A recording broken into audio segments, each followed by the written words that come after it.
Good morning, welcome back to my channel GS world group Sandesh. आज हम लोग current का सेशन शुरू करेंगे। हाल ही में 8 मार्च को कौन सा दिवस मनाया गया? International women day. और इस वर्ष 2022 में इंटरनेशनल वुमेन डे की थीम क्या है? इसकी थीम है gender equality today for a sustainable tomorrow. इस वर्ष इसकी थीम क्या है? Gender equality today for a sustainable tomorrow. और सबसे पहले 1909 में इंटरनेशनल वुमेन डे मनाया गया था और यूएनओ से 1977 में इसको आधिकारिक मान्यता प्रदान की गई थी। ये बताइए आप लोग कि 1 मार्च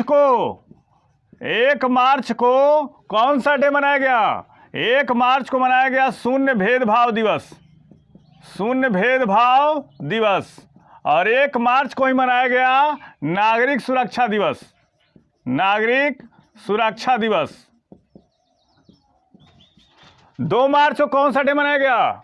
2 मार्च को मनाया गया सिविल लेखा दिवस। कौन? सिविल लेखा दिवस।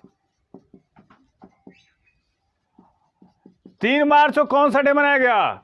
3 मार्च को मनाया गया विश्व वन्य जीव दिवस।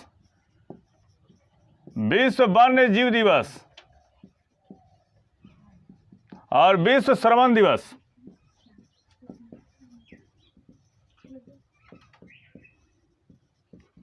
4 मार्च को कौन सा डे मनाया गया? 4 मार्च को मनाया गया राष्ट्रीय सुरक्षा दिवस। राष्ट्रीय सुरक्षा दिवस।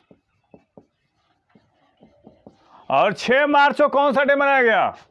6 मार्च को मनाया गया सीआईएसएफ का स्थापना दिवस। सीआईएसएफ का स्थापना दिवस।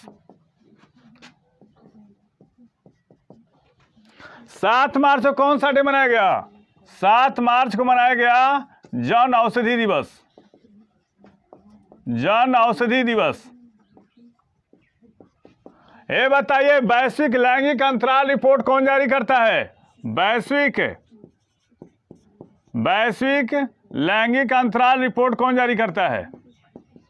वैश्विक लैंगिक अंतराल रिपोर्ट कौन जारी करता है? विश्व आर्थिक मंच। विश्व आर्थिक मंच। हाल ही में भारत और श्रीलंका के बीच किस युद्धाभ्यास की शुरुआत हुई है? तो स्लाइनेक्स। ये भारत और श्रीलंका के बीच नौसेनाओं का एक्सरसाइज है और इसका 9वां संस्करण है। और इस अभ्यास का मकसद दोनों देशों की नौसेनाओं के बीच आपसी समझ को बढ़ाना है। और इसको 2 चरणों में आयोजित किया जाएगा। पहला चरण विशाखापत्तनम में होगा और दूसरा बे ऑफ बंगाल में होगा।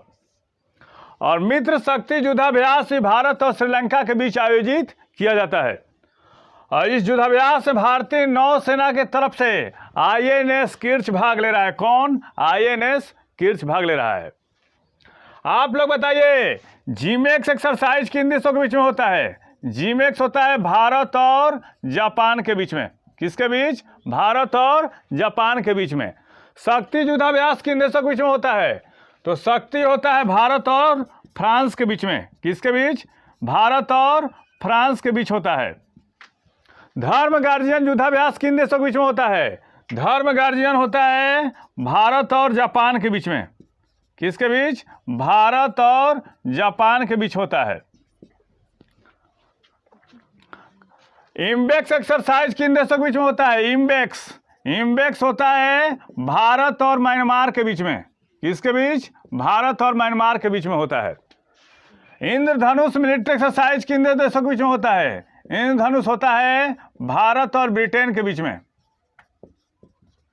अजय वॉरियर मिलिट्री एक्सरसाइज किन देशों के बीच में होता है? अजय वॉरियर होता है भारत और ब्रिटेन के बीच में। किसके बीच? भारत और ब्रिटेन के बीच में होता है।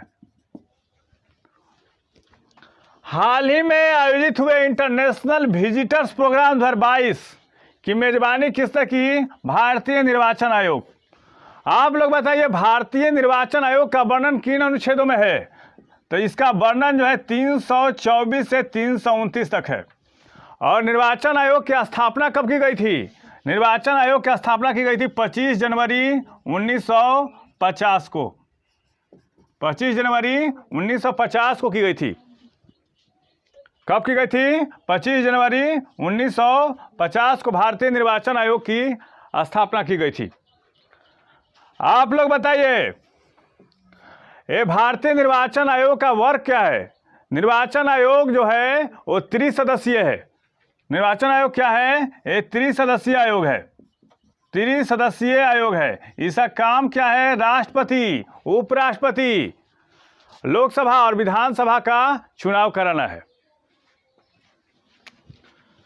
अंतर्राष्ट्रीय महिला दिवस के अवसर पर 5000 किलोमीटर लंबी किस यात्रा की शुरुआत की गई है? इस यात्रा का नाम है ट्रांस हिमालय। कौन सा? ट्रांस हिमालय। और इसको दिल्ली में हरी झंडी देकर शुरुआत की गई है। और यात्रा की शुरुआत कहाँ से हुई? पंगसू दर्रा। ये कहाँ है? अरुणाचल में है। कहाँ पे? अरुणाचल में। और यात्रा का अंत कहाँ होगा? 16000 फीट से ज़्यादा ऊंची कारगिल चोटी पर खत्म होगी। और इसका आयोजन कौन कर रहा है? फिट इंडिया अभियान के तहत टाटा स्टील एडवेंचर फाउंडेशन और खेल मंत्रालय इसका आयोजक है। और एवरेस्ट पर तिरंगा फहराने वाली भारतीय महिला पर्वतारोही बछेंद्री पाल, इन्होंने 1984 ईस्वी में एवरेस्ट का आरोहण किया था। और 2 बार एवरेस्ट पर चढ़ने वाली महिला कौन है? संतोष जाधव। 1984 में 12 महिलाओं के साथ ट्रांस हिमालय की यात्रा पर रवाना होगी। महत्वपूर्ण फैक्ट है। हाल ही में ड्रैगन फ्रूट की खेती का विस्तार देने के लिए बिहार कृषि विश्वविद्यालय की डॉक्यूमेंट्री फिल्म को कौन सा स्थान मिला है? तो पूरे भारत में प्रथम स्थान मिला है। ये बीपीएससी के एग्जाम के लिए काफ़ी इंपॉर्टेंट है। हैदराबाद की national institute of agriculture extension management द्वारा एग्री फिल्म मतलब कृषि आधारित फिल्म फेस्टिवल में इसका चयन पहले पुरस्कार के लिए किया गया है। भारत के किस स्टार बैडमिंटन खिलाड़ी ने Spanish para badminton international tournament में तीनों वर्गों में स्वर्ण पदक जीता है? यह है प्रमोद भगत। और टोक्यो पैरा ओलंपिक में स्वर्ण पदक विजेता रहे हैं। और भारत ने इस प्रतियोगिता में कुल 34 पदक हासिल किए हैं, जिसमें 11 स्वर्ण, 7 रजत और 16 पदक है। हाल ही में प्रति व्यक्ति शुद्ध राज के मामले में कौन सा राज्य शीर्ष पर रहा? तेलंगाना। और तेलंगाना का मुख्यमंत्री कौन है? तेलंगाना का मुख्यमंत्री है के चंद्रशेखर राव। और राज्यपाल कौन है? तमिलसाई सौंदरराजन है। और प्रमुख उद्यान तेलंगाना का कौन कौन है? केशु ब्रह्मानंद रेड्डी राष्ट्रीय उद्यान, महावीर हरिना वनस्थली और मुर्गावनी राष्ट्रीय उद्यान है। तेलंगाना में विधानसभा की सीटें कितनी है? 119 है। लोकसभा सीटें कितनी है? 17। और राज्यसभा सीटें कितनी है? 7। और तेलंगाना की राजधानी कहाँ है? हैदराबाद। इंडियन एयरफोर्स एकेडमी कहाँ है? हैदराबाद में है। इंडियन एयरफोर्स एकेडमी IAF का मुख्यालय कहाँ है? हैदराबाद। और अंतर्राष्ट्रीय उष्णकटिबंधीय फसल अनुसंधान संस्थान कहाँ है? अंतर्राष्ट्रीय उष्णकटिबंधीय फसल अनुसंधान संस्थान। उष्णकटिबंधीय फसल अनुसंधान संस्थान कहाँ है? अनुसंधान संस्थान ये पाटन चेरू हैदराबाद में है। और IPS एकेडमी कहाँ है? IPS एकेडमी हैदराबाद में है। IPS एकेडमी कहाँ है? हैदराबाद। हाल ही में भारत की 23वीं महिला ग्रैंड मास्टर कौन बनी है? प्रियंका नट्टुकी। और 3G मानकों में जो 2500 रेटिंग को पार करता है उसी को ग्रैंड मास्टर खिताब दिया जाता है। भारत के 67वें ग्रैंड मास्टर कौन बने थे? लियोन मेंडोका। 68वां अर्जुन कल्याण। 69वां हर्षित राज। और 70वां ग्रैंड मास्टर कौन बने? राजा ऋत्विक। और 71वां संकल्प गुप्ता। और 72वां मित्राब गुहा।